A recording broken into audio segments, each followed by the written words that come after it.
Hey guys, thanks for checking out the Bucked Up Podcast. If you wouldn't mind just hitting the subscribe button, like, sharing the video, we have new episodes coming out every Monday and Thursday. Enjoy. This episode is sponsored by Exotic Roots Hydro, which I have to give a huge shout out to. They are a huge supporter of the podcast, and I'm really happy to be working with them. If you're ever in Rochester, New York, and you need to learn about any of your hydroponic needs, go to their shop. You can follow them at Exotic Roots Hydro on Instagram. Shout out their whole team. They have an amazing venue space. They're going to be putting on tons of events. Just make sure to follow Exotic Roots Hydro on Instagram. And if you're ever in Rochester, definitely stop by. Let's get back into it. It was at this moment that he knew. He bucked up. Now you fucked up. Now you fucked up. Now you fucked up. Now you fucked up. Now you fucked up. Now you have fucked up. Bro, you still doing your stand-ups? Yes, sir. I'm doing it tonight. Last one. I'm doing it all the time. I've been busy. I was just out in Rochester doing it. Yeah, I see you work. I see you working the planet, man. I appreciate you.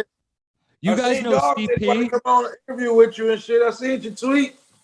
I'm so happy you came on. You guys know CP from Detroit, the comedian? That's my brother. That's Bruiser. Yeah. So That's my brother. I had him on, and I'm trying to get some shows out. I'm coming out for Bruiser Thanksgiving. Oh, thank you. Let's go there. We getting fucked up, bud. We're getting bucked up. Yeah, you know what time it is. Man, I was just talking to JUS yesterday. He was telling me about your DMT Sundays. I was like, I got to get into that, bro.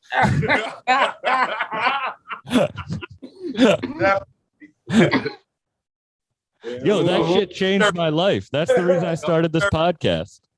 The big gremlin say, come on to church, man. Had you ever done that shit before? No, not me. I don't know if Wolf been to the other side. But it happened to me off a dab, though. I've been to the ninth dimension off a dab before they sent me to that place. Off a dab? DMT Sundays for show. Bruiser, Wolf, you do DMT? Come around here. I like the shrooms better. Oh, shrooms. I just did shrooms and I went to go see. But they know me. I'm the flower power man.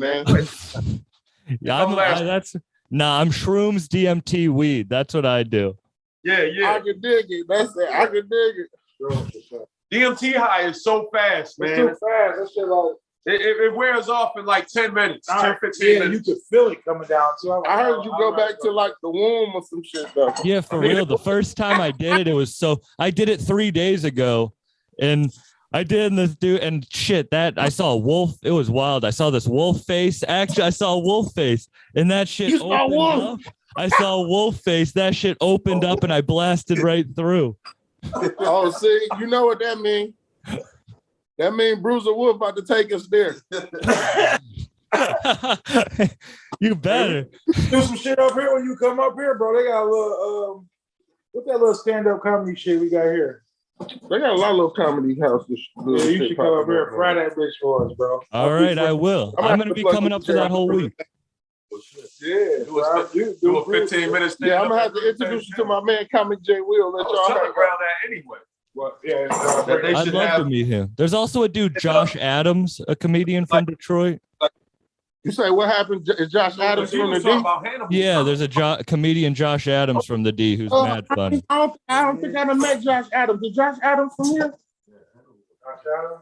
Yeah, I don't think I ain't familiar. You gotta put me up. Oh, nah, he's hilarious. Yo, you know the video director, Kid L? He does shit for like Sada Baby and stuff. That's my boy too. He's hilarious. I'm trying to get him to do stand-up. Yeah, I fuck with Kiefer. I'm gonna need you to do stand-up. Would you ever do that shit? Man, you know what? I was considering it once upon a time. But I'm like, it's a time and a place for it. You know, I don't have a problem with laughing and joking around. You know, man, I'm gonna have to get you on stage. You gotta come to a show with me. Yeah, I fuck with you for sure. I might put my toes in the water and fuck with you. All right, don't make me rap though, because I'm not gonna do it. If I ghostwrite your bars, you'll be good. Nah, my voice doesn't work with that shit. It ain't really about the voice, it's about the delivery and the feel, man. Listen, Are you gonna ghostwrite my bars? If you come fuck with me, I ghostwrite you some shit. I guarantee you go up. Man, I was talking to JUS yesterday. I didn't realize how long you had been like in it. You were saying since like 9th grade you were rapping like serious and shit. Oh yeah, for sure. Like I was one of them kid rappers, during the time when I had first started rapping. I think like Another Bad Creation was out or some shit like that. You know what I'm saying? Yeah. So, and my first crew that I was in, my uncle created it. It was called the Lollipop Kids. So that you can imagine. Yeah, the Lollipop Kids. The Lollipop Kids, bro. What were you rapping about with them? It was clean rap. My uncle was my first person who sat me down to write a rap, trying to perform for my class in 2nd grade. After the class in 2nd grade, one of my teachers used to let us do a little talent, show your talent, and we can end class early and do the little talent show. One of my homeboys had got in front of the class and rapped his brother rap. It was like about being Spider-Man and Marvel characters, I guess, and it was dope. Everybody in the class went crazy. So when I went home that day, I was like, that's what I want to do. You know what I'm saying? I want to rap. 2nd grade. I told him I wanted to rap, and he wrote me like a little cornball rap. I still remember some of the bars in it. Well, you got kids are on the road playing you other silly suckers like Legos. It was like, Did he rap seriously, or was he just doing it for you? No, he was a drummer and a percussionist and a keyboardist. He made beats. My dad was a producer and an engineer too. You know what I'm saying? My dad had a studio when I was a kid. So him and my uncle, they would always be in the studio having little jam sessions and things of that nature. So I got to peek in as a kid and go play around with the equipment and mess around in the studio as a kid. How old were you in the Lollipop Kids till? When the Lollipop Kids dropped, I was in the 2nd grade. So I say I was about 8. All right. I wasn't sure if you were like 16 still wearing like candy cane jumpers. When I was 16, I was in cast. I was rated lyrical. I was fully in it then. You were fully. When did you like take over and start writing your shit and go in like solo? To seriously making music, I say my first instance. Let's go back. I wrote a song called "The Bombs Are Coming" back in the day. It was probably like 93. Damn. You go by Fat Ray back then? Huh? You go by Fat Ray? No, I wasn't Fat Ray. I was Ray the Lyric. I was listening back. I didn't like realize because I was listening to I was going back and checking out your music like 2008 and shit. You were on tracks with you were still spitting. And then I checked out your albums, The Lunchroom and Perseus, and that's wicked different than all the other shit. Well, what happened is back in 2004, 2003, circa 2004, this was like our Lush Lounge era for Detroit hip hop. I was just a kid. I was probably like 17 at the time. Guilty Simpson and DJ Dez took me to record for a mixtape for B.R. Gunner. It was called Dirty District Volume 2. And that was when I was introduced to Young RJ, Black Milk. B.R. Gunner was the group that we were collectively. And we created a couple projects early on. We did a lot of stuff with Slum Village and Jay Dilla. And I actually ended up recording a song with the Dramatics as a kid called Something Good. We shot a video for it. It was real big for the city at the time. You know what I mean? So I'm like one of the only rappers other than Snoop that got a record with the Dramatics. With them. So that was real big for me. And meeting Jay Dilla and just being a part of the Slum Village thing. How did you and Dilla connect? Actually, Dilla reached out to me after recording on the Dirty District. It was during that time. He actually did a record, a solo record on the Dirty District, and then he did a feature record with me and Black Milk on the Dirty District called Stupid. And that was my first time not being introduced to Dilla, because I was from the hip hop shop era. So, Yeah, you know, I came from the second hip hop shop with Hustle Simmons. So he was very, very big Slum Village fan, huge Slum Village fan. And he used to praise him all the time when I used to go to the hip hop shop. So I always had an ear for Dilla. When I got a chance to work with him, I felt like, you know, I had arrived. That was one of the greatest moments of my life, having a record with Jay Dilla. that is insane. That's something that so many people want. Like, as a kid, that was like having a record with Hov. You know what I'm saying? I mean, that still is. If you really like, if you know what, like, the gay having a track with Jay Dilla is like top of the top. I mean, for Detroit, Detroit, it's like I can't. It ain't even words that could express how big it is for Detroit. How big it was for me. And then what made you switch over like styles a little bit to the more like what you did on the Lunchroom and stuff? Just making a wide array of music. Like I always recorded a bunch of stuff. Like it's really like the beats with me. You know what I mean? When I hear the beat, it's like whatever the beat is calling for, I usually try to do. Tell the truth, man. Tell me such a good rapper. The Lunchroom. The Lunchroom was actually like me and my homeboys kicking it. How we would do. It was like, you know, when we was in the lunchroom, we used to beat on the tables and freestyle and bar you to death. You know what I mean? You had to have your best bars in the lunchroom or it was over for you. So me and JUS got together back in the day. That was me and JUS's baby. The Lunchroom, people really don't know. My first project was called Bananas. You know what I'm saying? Bananas Volume 1. If you could find that, it's like one of them hidden gems for my fans. But all right. I'm gonna have to check that out. From, and that's the Gorilla tape. You know what I mean? If you could find the Gorilla tape, and then then after that, me and JUS connected. We put together the Lunchroom and so forth, so on, up to Perseus. And but that's like Perseus is still very different than Santa Barbara. Very different. that's what I mean. Because when I like Santa Barbara's on daily rotation. Like I listened to that all the time. And then when I went back and I listened to Perseus, I was like, oh shit! Like this is more like the other side of Detroit. You know? Right. You know, it's very few guys in the city that get to, I say, dabble on both sides of the street, because the sound is divided here. You got the street cats and then you got the hip hop cats. You know what I'm saying? Yeah. So it's like the fan base usually lingers one way or the other, and the artists either linger one way or the other.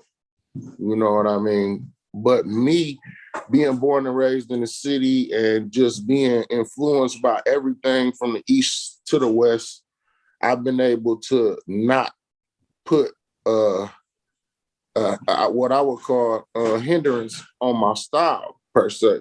You know what I'm saying?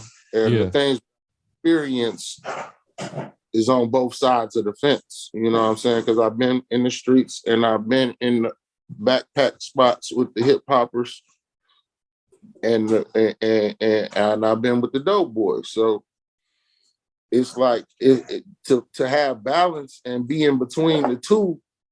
I got unlimited range of fire for a product. You know what I mean? I could go on both sides of the street. So it's really never a problem creating with me. It's just, what are we going to create be the problem. You know?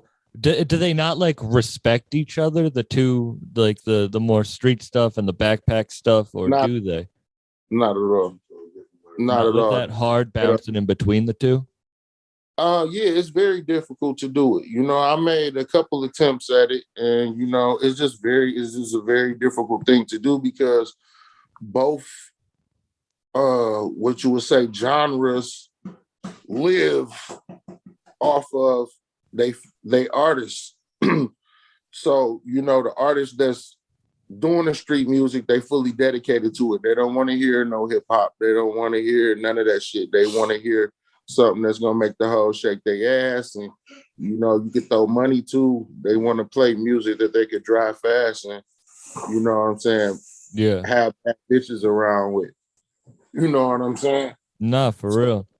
I understand it, but the art of it all is that you have a real consumer on the other side in the hip hop genre that is artistically speaking, that don't care about that superficial type of lifestyle. So they want to hear, heavy mental, you know what I mean, heavy mental content. Well, that was the kind of the battle of Boldy James for a long time, for real. Like he was caught in that. Boldy, one of my closest friends. Like I know the real Boldy James. You know what I'm saying? Like we in the streets and in the rap shit together. You know what I'm saying? But in my world, he never had those problems. See, that's what I mean. You know what I mean? It all depends on who you're talking to. Mm-hmm. Because me per se, I'm considered a rapper's rapper. You know what I'm saying? Like a lot of fans haven't caught on to me yet, but rappers who rap know who I am. They're very well aware of who I am and what it is that I do. Yeah. And fans of each other's art. But again, Boldy James is one of those artists that is gonna stand the test of times because of his bag that he in. You know what I mean? Yeah. Who was able to dabble in a artistic bag that's unlimited, with concepts. You know what I mean? In that world, in that concrete world, he's the Lord of that. You know what I'm saying? You can't really, he gonna take you right there to the block with him. No, and he's doing it he's making music for himself, not for. That's why I like your shit. Like that's why I like. Well, I think he really making for his friends because everybody in his inner circle cut like that. The way he talking and what he talking about and how he been rocking for years. I know his friends, so they all cut like that. Yeah. Mafia D, you know what I'm saying? The Bully Boys, they all cut like that. Well, that's kind of like the Bruiser Brigade and Griselda have the similar, like you said, rappers rap, but like I don't know, it's like care about the content. You're making it like even about the art. At the end of the day, we all friends and we all love each other. I know Conway. I met him. I met Benny the Butcher. I love them niggas. Shout out Conway. At the end of the day, I love it. I love that we able to exist in the same space. Well, it's a respect for the art. Like that's when I talk to them or when I talk to like you or Wolf or Jay, it's a respect for the art. And you pulled a lot of the what did JUS the new art? It's a respect for them as people. Like I say, I met Conway. He a real nigga. Like we prayed together. You know what I'm saying? Like I met Benny. You know what I'm saying? At the time when I first emerged, I met Westside Gun. We had one chain on. Like nigga was real. You feel me? Like we wouldn't have talked if he wasn't. Yeah. So the art is secondary to who they was. You know what I'm saying? The energy. They super dope rappers. Yeah. But be a real nigga first. Well, it's the energy that you give off. I don't mean that the art comes first, but I mean a respect for that it's not like. My bad. I didn't mean to correct you, but no. I totally hear what you're saying, and I feel you. But like some people do it for the money. Yeah, because it's just perspective at the end of the day. It's just how you perceive things. You know what I'm saying? Yeah, and it's about the energy you give off. Like that's if you have good like when I met Con, like. We talked for 45 minutes about comedy. Huge comedy fan. Now, like, that's how we met, and on some real shit, like, the energy's real. Like, you're not just gonna, you can tell when someone's faking it on both ends. Oh, no doubt. No fucking doubt. Man, so why you fucking killed that to change subject, the Alchemist track? I was just listening to that right before you jumped on. That shit was insane. Man, you want to know what's crazy? Had I would have, I ain't gonna even say that. No, I'm gonna be quiet. No. What were you gonna say? Enjoy it. All right. No, because at the time I just thought we was doing another record.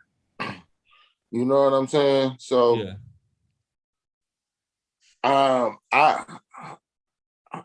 I didn't even know. You know what I'm saying? I didn't even know that was the Alchemist song per se at the time when I did that verse. I was just acting silly. Like, dude, you know what I'm saying? So you didn't know who he produced it when you heard it? Did you know it was gonna be like a Bruiser track altogether? Nope. Damn, you were just fucking around. Vibing, and they was like, Ray, put a verse on this. Damn, you killed that. Thank you, man. Thank you, You man. like it? Because that's a good look, but it's a big look. Like, do you like it? Be in a comfortable space when we be recording, bro. So that's all it is. It just sounds like, I guess it sounded like we was having fun. Yeah. Do you enjoy, are you happy with it? Hell yeah. Like I say, had I would have knew it was for Alchemist, I probably would have went back in another trick bag and did the Bruiser Wolf. You know, Bruiser Wolf killed that shit too. You guys all did, for real. No, that's my brother, man. He never ceased to amaze me, man. How did you? So everyone says that you were the one, like JUS Wolf. They all said you brought in the Newser Wolf, as JUS called it. Like, you brought everyone in. Was that your vision when you were doing it? Or were you just like, oh, I want to? For real. That's just how the Most High worked for real. Like I say, I got a lot of brothers. Like, I knew we was always gonna be doing something. I just didn't know it was gonna be this. Like Danny, you know what I'm saying? He really, Danny is really like the priceless piece in this shit because, me, I'm just, you know what I'm saying, the facilitator. Like, I know what we supposed to be doing, but Danny knows how we supposed to be doing it. You know what I'm saying? Yeah. So a lot of times shit get lost in the sauce. A lot of artists get lost in the sauce. A lot of ideas get lost in the sauce. A lot of great things get lost in the sauce just because there's so much going on. So, for us to come together the way that we did, I know that was just the Most High work. You know what I'm saying? Yeah. It's like everything was perfect. I don't want to say perfect, but like I say, I bumped into Bruiser Wolf. I knew once I heard him that we was gonna be working together. Where'd you bump into him? And doing a show. You know what I'm saying? I was out doing a show and he was on the show. And he was one of the artists that night that stood out to me. And I was like, something told me man, you can front on dog or you can go holler at him right now because you're gonna have to deal with him. You're gonna have to holler at him. That's what we were talking about before. Not the respect of the art, but you could have been like, nah, fuck it. But you were like, nah, I respected his craft and what he brought. And now look, I knew instantly he was one of them ones, and either I was gonna deal with him then or I was gonna see him again later. And you know what I'm saying? You know how it be with artists when they emerge. I knew he was one of them ones. So that's all that was. I said, man, whatever I could do to help. You know what I mean? I rock with you. Not The Alchemist, the producer, but have you ever read The Alchemist, the book? I ain't never read the book, but I'm familiar with how the story goes. You know what I'm saying? Mm-hmm. And about the omens and about because you said the Most High. I feel that. I feel like there's a power that guides me and that I have to follow the path that's put in front of me. If I don't pick up the pieces, I'm going to get, as you said, lost. Yeah, I just try to keep it simple. You know what I'm saying? Me, myself, I know what I'm capable of doing. I know who I am. And I'm a creator. So, with my abilities that I have, I know they came from somewhere. You know what I'm saying? That was greater than me to produce what I got. Now I'm on the way to be one of the greatest. You know what I'm saying? Because of where I came from. So, you know what I mean? I know the Most High is real. You know what I'm saying? So, and it's like a lot of people live their whole life to find that out. But I found out early that the Most High was real. He not to be played with. So you might want to roll with him and then you straight. When did you find out? You said you found out early. Yeah, I found out early. Because I was in the streets early. I was losing a lot of homeboys early. Like I was surrounded by death at an early age. Like all my best friends dead and in jail and suffered, you know. A lot of my peoples had to suffer for me, you know what I'm saying, to survive. Not in a direct way, but just, you know what I'm saying, the lessons that you learn from the people around you help you not make the same mistakes. Was there a moment, though, that you did find it? Yeah, hell yeah, it was a moment when I found it at my lowest point. Yeah, for sure. Being in the dark basement, it help you get your shit together. Being free how to old help were you? Together. I had just got out in the world on my own, so I was like 18, 19 years old and up. You know what I'm saying? Yeah. When my trying to be a man and stop, depending on her. And then you found that. 18, 19, getting out in the street with your homeboys as a man and just trying to get things established, you know what I'm saying, in the world. Yeah. Yeah, it's a lot of suffering that come with that. A lot of struggle.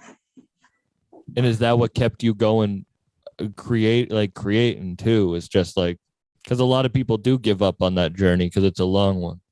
I could say the hip hop itself kept me going. You know what I'm saying? Just what was always going on with the music kept me intrigued enough to stay out of certain things. You know what I'm saying? And then when did you? A lot of shit that I could have been involved in. But you were rapping throughout all that, like, in second grade you're doing the Lollipop Kids, and but that's not. Is that like a front almost? Like we're. No, that was just what was going on at the time. It was a lot of kids involved in the music industry. A lot of young artists was getting signed at the time. Like I mentioned, like Another Bad Creation was on. And I think it was like, I just remember a lot of dancing, a lot of dancing in the music, a lot of choreography in the music, big baggy clothes and loud colors. And you know what I'm saying? Yeah. Just being wild, just trying to stand out, find your creativity. Everybody was like trying to find you know what I'm saying? They what they call now your swag or your drip, your style, your sauce. Everybody was just on a different, trying to create the sauce. When did you find yours? I say I found mine probably the first time I hit a doobie. How old are you? First time I smoked a joint, it was like the veil was taken off of my eyes on the world for some kind of reason. It was like I homed in for real. And I don't know, it was like I was living in a different world before I smoked the doobie. How old were you? 13. Wow. So there was a big before and after difference of taking that hit. Oh yeah. Who offered it to you, or did you roll it up yourself? What was that first time? My cousin Mike was the first one. He actually tricked me the very first time I thought I was smoking and had me and my man smoking oregano. He was the first person that I smoked with. He actually had stole a joint from his mom, and we put it inside of a Tampa Sweet And then we walked out into this field that was over by the school, and we smoked. And I remember after I got high, I didn't want to walk back home. I was like, I can't go home, bro. I can't go home. We gotta go somewhere. So I just remember walking around the neighborhood scared because I couldn't go home with my cousin. He wasn't even from over there. 13 years old. Yeah, 13. Yeah. Did you keep smoking right after that? No, actually, I stopped and I didn't smoke again until high school, probably like 11th grade, 10th grade. What made you pick it back up? Homeboys in high school. Got with my homies in high school. I was always the one that was like, man, don't be smoking no cigarettes. Don't be smoking nothing around me. You know what I'm saying? I ain't like it. You know what I'm saying? Because my people smoke cigarettes, so I ain't like that shit. Nah. Skipping school, my homies, like I say, 10th, 11th grade, I think we skipped, and I remember we went to a little cheap motel. You know what I'm saying? Me, 2 homegirls, and 2 of my mans. We met them up at a little sleazy hotel called the Bluebird. It was Telegraph at the time. We went in this little sleazy hotel. The room was so small and the heat was banging because it was like wintertime. So my man rolled up, got the smoke, and as soon as the smoke got in the room, I was getting a contact already. So when they asked me if I wanted to hit it, the girls was there. I didn't want to seem like no lame. So I hit it, got high, and did the silliest shit I ever did in my life out there. What'd you do? See, my homeboys will tell the story every fucking time. So we get high. It's my first getting high. We in this cheesy motel. I'm thirsty than a motherfucker. There's nothing to drink in the room. But the soda machine is outside the hotel room. It's just on the side of where you check in your room at. It got the sodas is right there. So I'm like, fuck it, I'm about to go get a soda. I walk out the hotel room. I'm walking over to the soda machine, put my money in the soda machine. Boom, I'm hitting it. I'm bending down to get my pop. And I look over to my left, and the police is coming in the hotel parking lot, the motel parking lot. I'm like, oh shit, the police. Instantly, it's my first time high, so. Yeah, nice. And I'm young, so young dude at the hotel during school hours, high, I'm nervous than a motherfucker. So I'm like, okay, I got to get the fuck out of here. So creep around to the side of the building. I let the police come in. They pulled up right behind the car at the room where my man and them was at. So I took off running. I'm running up Telegraph. As I'm running and running, I'm noticing that the snow is getting higher and higher and higher the further I'm running. Now I'm looking and I'm stuck, right? In my, I'm stuck, like I'm looking on Telegraph and it's like just open grass in front of me, but I'm stuck. I done ran all this way, but I'm stuck because I cut in front of the building trying to run to the next building. Yeah. It didn't look that deep. So now I got to turn around and run all the way back. I can't keep going forward. It was so up to my waist. So I'm turning around. I see the police coming back out, and I just jump on the ground, lay down. So I'm down on the ground, laying down. I'm like, I hope they don't see me. I hope they keep driving past. I hope they don't see me. So they drive off, drive up Telegraph. I hop up. I start running. I run back to the room, knock on the door. They open the door. Instantly, my man's looking at me. He's like, man, what the fuck is wrong with you? Bro, get everything. It's time to go. The police was outside. They was right outside behind the car. Da, da, da, da. He's like, man, that's what they do. They making sure ain't nobody came around here stealing nothing, or we ain't in no stolen car or blase split. Yeah. Man, dog, they like, why the fuck is you soaking wet, bro? And I'm just standing at the door shaking my motherfucking head. Like, man, get out of here, bro. I ain't never doing this shit again.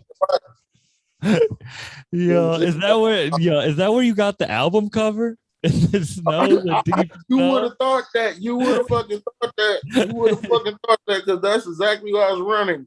Running in a fucking snow mound. No going nowhere fast. Jumping in the snow. Running in the fucking snow, man, like a fool. Wait, so those are your first 2 times smoking. Those are horrible times. Did you start Horrible after that, bro? My third time was even worse. No. What happened there? We're just going over every time you smoke. With the same 2 dudes, bro. Same 2 dudes. We skipping school again. We back at the same hotel, smoking again. We leaving the room this time. It's right around Christmas. So everybody fresh, got on their fresh Christmas shit. We leaving out the hotel room, and it's a dude walking into the complex. And my man say, look at this old Carl Winslow looking ass nigga. So I look at dude, he looked just like Carl Winslow from Family Matters, bro. So I started laughing. I started laughing so hard, bro, that I'm in the back seat of the car laughing. Never did this happen in my life. I'm high as dog shit, laughing this incredible laugh, and I projectile vomited on both of them. All in the car on both of them. Just like, all over your boy, all over your homies, bro. They was traumatized. While he driving, mind, he's driving, bro. And I'm in the back laughing so hard, I just started projectile vomiting, bro. Yeah, that was the 3rd time? Hot dog shit. That was the 3rd time I got hot. Yeah, why did you keep going, bro? And they like, bro, you can't smoke no more, bro.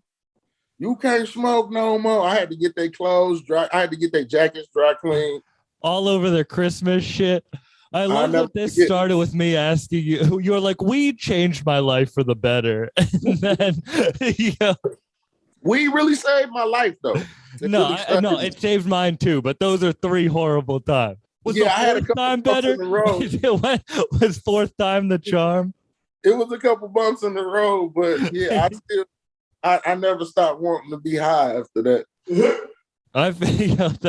I feel the same way, but I feel like most people would stop after that shit. After vomiting all over their friends' fucking Christmas. Yeah, bro. Yeah, bro. That was the most embarrassing shit I ever did to date. Yo, that hotel is bad luck. Simon and Ant-Man, I apologize. Y'all know I still love y'all, man. I ain't talked to them in years, but that was my first 2 smoking buddies for real. Damn, that hotel though, they need to burn that to the ground. Yeah, I had one dark skinned homeboy and one light skinned homeboy. So they were Simon and Ant, and they went together like Oreo cookies. But, you know what I'm saying? They was milder. You never done hallucinogens or anything? No, I never actually done nothing other than weed based products. Like I judged the cannabis cup for High Times. Once shit, really? But yeah, they stuck me with fucking edibles. Are you not an edible dude? Stuck me with as a fucking edible judge, bro. I had to eat like 32 random THC items and judge them. Nah, the most bro. I took like 2,000 milligrams once, and that shit fucked me up. Bro, listen, let me tell you, me and my man sat at the table with this big ass bag full of all these entries for High Times, bro. And I'm like, man, there's no way. I mean, we ain't gonna make it. Fucking let's go. I probably had about 3,000 milligrams of THC in my body, bro. I know how I feel to OD off of THC. Nah, bro. I thought 2,000 was a lot. Adding another 1,000 on top of that, goddamn. Yeah, I know how I feel. I know how I feel to OD off of THC. I learned that day. Was that worse than the dab you took that brought you to the 9th dimension? No. That shit, that ninth dimension dad, bro. That shit was the craziest. That shit was crazy, bro. When was that? Now, listen, I walked into this event. It was like Peasy birthday party for Miss Penny. Miss Penny make this fire medicated Kool-Aid, bro. So we went all the way up to Flint, Michigan, the Vehicle City, to this birthday party that she was having for her, and she had Peasy performing at it. They had a medical Kool-Aid fountain. It was a fountain just pouring out weed Kool-Aid, and it was free. So we walked in. My man's like, "Get y'all some Kool-Aid." So we going over to the Kool-Aid. Got Kool-Aid. I'm drinking my Kool-Aid. And this dude, we looking around the room, it's all these people vending cannabis, right? It's this one specific guy, bro. As I'm looking around the room, he looked exactly like Brad Pitt. He looked exactly like Brad Pitt, and he was standing under this banner. And there was a sick-ass clown face on the banner, and it said Mad Max Extracts on it. And he was just calling me in the party. He kept doing this, like, come on over. So I walked over to him. My homeboys with me. We walked over to a station. I'm like, "What's up, man? You keep calling me over here. What you got over here?" He like, "Man, I got the strongest shit in the building right here." I'm like, "Man, everybody say that. Everywhere I go, they say they got the strongest shit in the building." He like, "Here." Now, I usually don't fuck with the dab rigs, but I had just started dabbing during that time, so I figured out, So I've been down to do the dab. He put a booger in there, and I'm hitting it. I'm hitting the dab, and I pull up. After at a certain point, your body will tell you like, "Whoa, that you got too much smoke in your lungs, Jack." Yeah. So I pull up like, "Whoa, too much smoke." I'm trying to blow the smoke out, and so much smoke was coming out of that breath that when I tried to inhale that second breath, I went to the ninth dimension. I guess all I heard was grab his glasses. And then I was still in the party. This is what the crazy part was. I was still in the party, and I'm hearing the music still. And myself told myself, like, "Bro, you out your shit."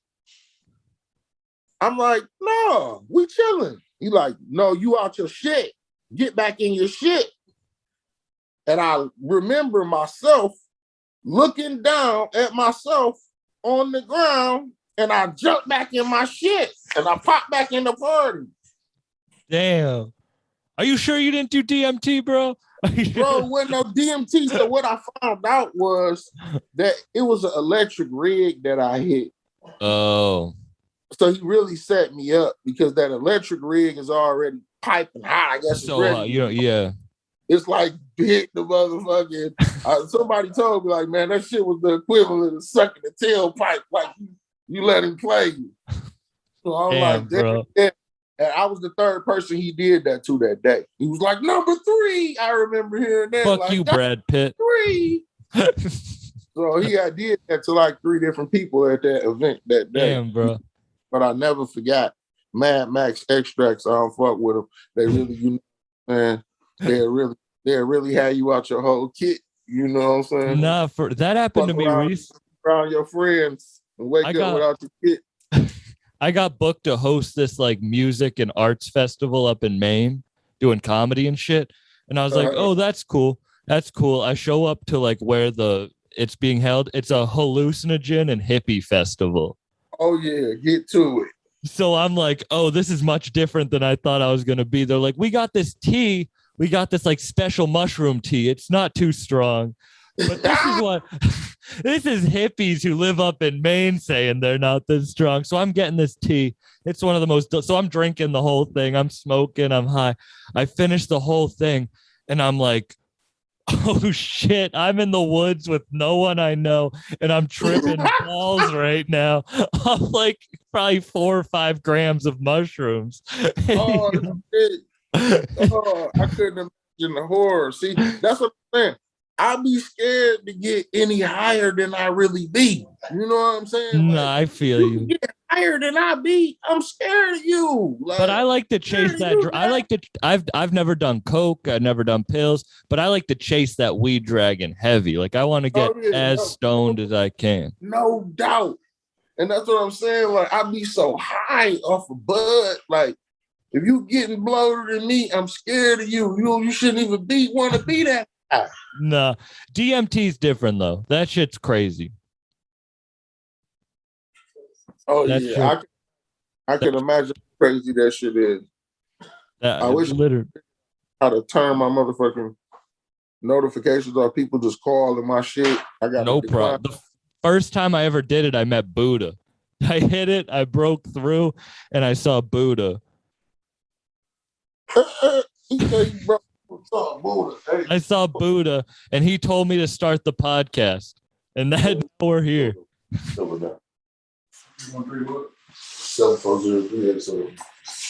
Yeah, dog, that's wild. See, my cousin scared me away from the shrooms early. My same cousin that gave me the oregano. That's your drug guy.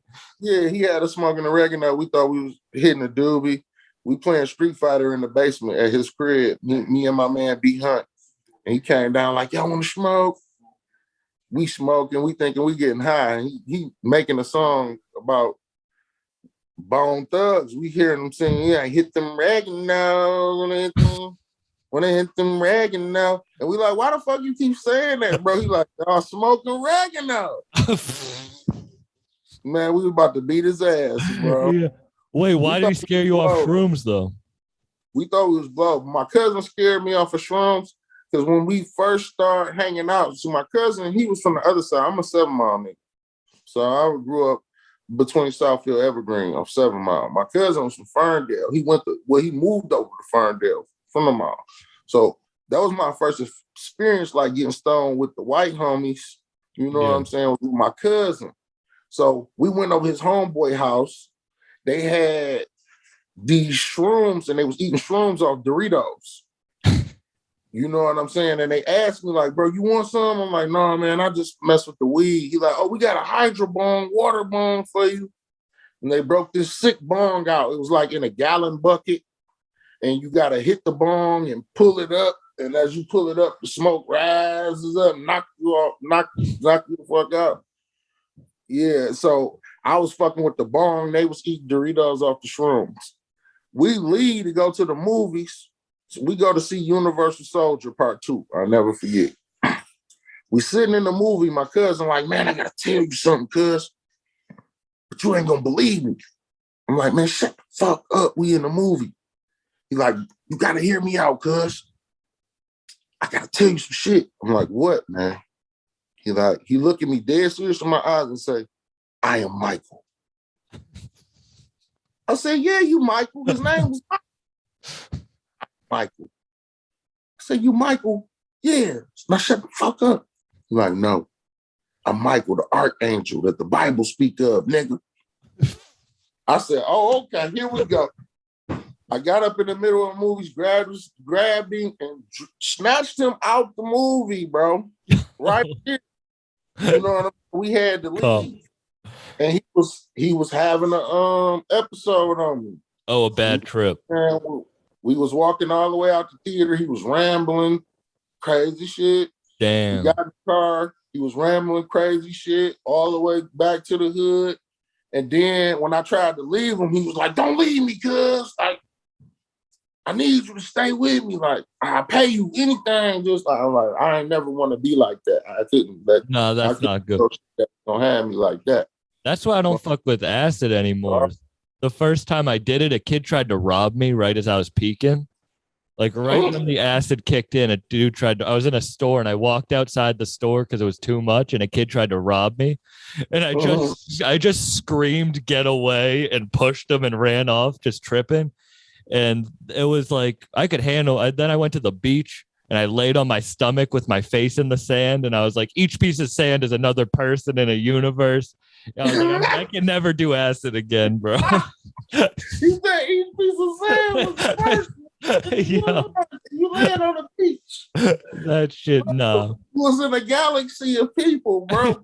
Just face down in the sand, like you in the snow, bro.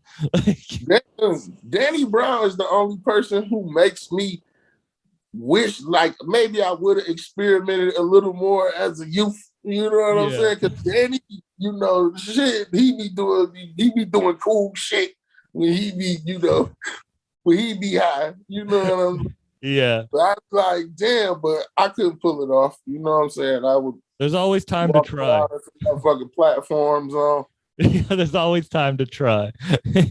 Motorboy. Wait, where did the snow idea come from for Santa Barbara then? Zalooper's, that was in Zalooper's mind after he listened to the album. That's what he sang. Real? Did he know the snow story?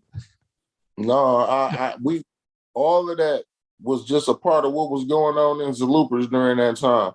He had, you know, he had been selected, you know, to do the album cover, and he waited, you know what I'm saying, a nice amount of time. He knew he had to do it for a while. He waited a nice amount of time, and right before I was getting ready to drop, I got the text from Rafi, Rafi text me like, man, I'm about to send you the album cover. You know what I'm saying? Have an open mind. That's all I say. And he sent the text. And I dug it. When I sent it, I'm like, okay, it took a second to grow on me, but I understood. I'm like, okay, I see what's up. I fucked with it heavy, that cover. It's a conversation piece. Yeah. It's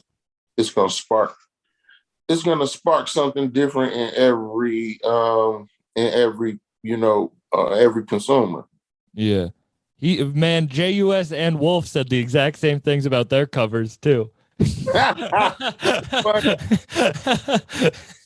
funny. They were like, day before it was sent, we loved it, but I had no idea what was gonna happen with it.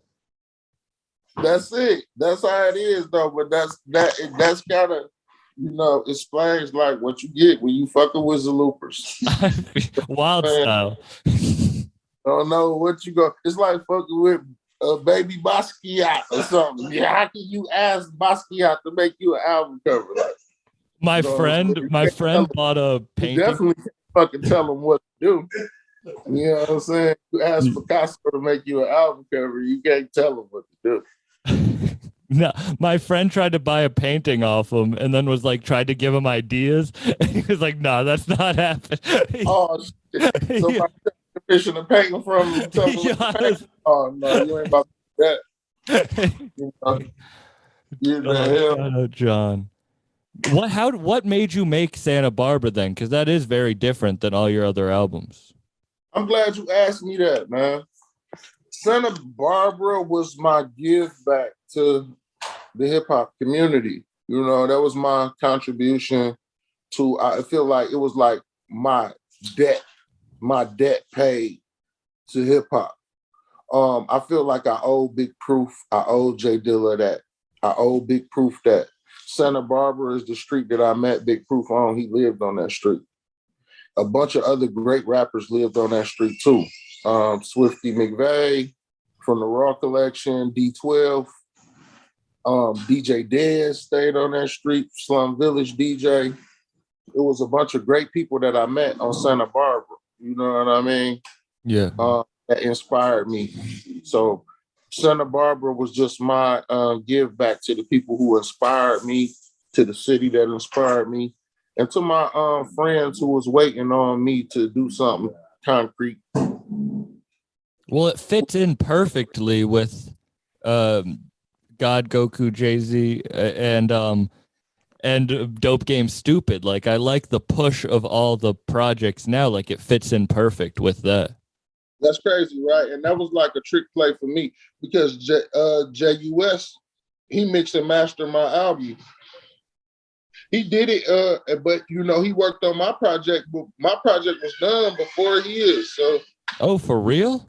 Goku Jay-Z was something that I didn't even know that he was gonna do. You know what I'm saying? He surprised me, and that's one of my best friends. You know what I'm saying? That's like one of my day one homies. Yeah. You know, brother. I would say more than anything, that's my brother. So when your brother surprise you and it's something great, you know what I'm saying? That shit is one of the greatest feelings in the world. You know what I'm saying? And he wasn't even rapping that much before that. Yeah, because you know what your friends is capable of doing. You know your friends is great the whole time. Nobody's trying to hang around with no suckers. I know my brother the greatest. You know what I'm saying? He dropped his shit. It was just confirmation. You know what I'm saying? Fat Ray, keep talking your shit because you right. Your brother, your friends are great. You are a great artist in your own right. You know what they say, you're the combination of the 5 people you spend the most time with. And that shit's real. Like, it is 100%. So, you know, I must be close to the most high. man, that was must be higher than everybody else. So you had that album done. Yeah, I had the album done. Santa Barbara was before already 62, before TV 62. It wasn't done in the arrangement that in the order that the songs was gonna go. But we recorded like 40 records to put Santa Barbara together. 40, damn. Now, are those the records that went on TV 62, or did you record that separately? No, we recorded like 40 records. We submitted them. Brown was the one who was going to executively coordinate the project. So he just wanted the permission to do that. Like, man, just let me, you know what I'm saying, put the arrangement together and put the seasoning on. And I was more than honored that he wanted that task. So, you know what I'm saying? That's really what it was. I submitted the records to Danny and he put the order together and then we just agreed from there. Like, yeah, made slight altercations and then turned it into something great. And that album did turn out great, man. Do you have anything coming? Do you have any albums coming? Hell yeah, I got something coming. And I got the title too, but I ain't gonna say it. Damn. All right. Do you know when it's coming? Can you give any of that? I can't see. You see what we doing. If you see what we doing, then you can feel when it's coming. I know exactly what you mean. I know what you mean. You got to put your hands out, and you got to go to level 2, Super Saiyan, and then you gonna understand that. Man, thank you so much for doing this. I really, really appreciate you coming on. No, thank you, man, for being so dope, dog, and just being one of the people who care about this shit, man, because we need y'all the most. Man, that means a lot. And I can't wait for Bruiser Thanksgiving. Are you excited for that this year? Man, hell yeah. I love every year, man. I can't wait till Bruiser Thanksgiving come around. It's one of my favorite times of year, like, because our fans are so fucking unpredictable and so... CP was telling me about the time the girl squirted on stage. Man, so much shit. My most crazy memory of Bruiser Thanksgivings out of all 8 Bruiser Thanksgiving we had was I think it was like Bruiser Thanksgiving, was it 5? They broke the barricades in front of the like they warped the barricade like butter, man. For real? Up in the stage, went up in there and it just started folding like butter. And it was the craziest shit that I ever seen a crowd do at a show. Trying to rush the stage. Damn. The whole barricade, man, bent the metal. I'm excited to see this one then. Hell yeah. And is this the first time you guys are all performing as a group, as like Wolf, you, JUS, Danny, Ahmed, and Zaloopers? Bruiser Thanksgiving will be our second time. Okay. Yeah, we kicked off this year at the L Club with our opening show for Vans, and that was real dope. I heard that looked like a dope event. JUS was telling me about that. Yeah, it was real dope. I had a hell of a time. Our fans had a hell of a time. It was a sold out show. Man. And Bruiser Thanksgiving really been selling out every year. I know. So, I got my ticket just in case. I was like, I need to get into that shit. This year, we damn near have an unsell-outable, if that's a word, event. We had the Russell Industrial Building. So if we sell out the Russell Industrial, then you know what time it is. Like High Times should do that. Damn. I bet you guys will. That shit, you guys, you're creating something special and people know that, you know? Guy, that mean a lot to me, man, that you believe in us. We ain't gonna let you down, man. It's power of the brew, man. We going crazy this year. We going crazy. I appreciate you for real. Thank you, man. Yes, sir. Stay tuned, man. Some real shit coming, son. We gonna kick it, man. Bruiser Thanksgiving, it's up there. You know what's all right. We're kicking it, man. Do you want to plug your shit for people? Man. Make sure y'all go stream all the whole Bruiser Collective this year, man. We streaming on all digital platforms. God Goku, Jay-Z, Santa Barbara, Dope Game, Stupid, Quentin Lamar, Noah Project. Make sure you get the Loopers. Make sure y'all go get TV 62. Make sure y'all check everything Bruiser, man. We going absolutely nuts. From here on out, you ain't got to worry about nothing but bruising with us. We bruising for real.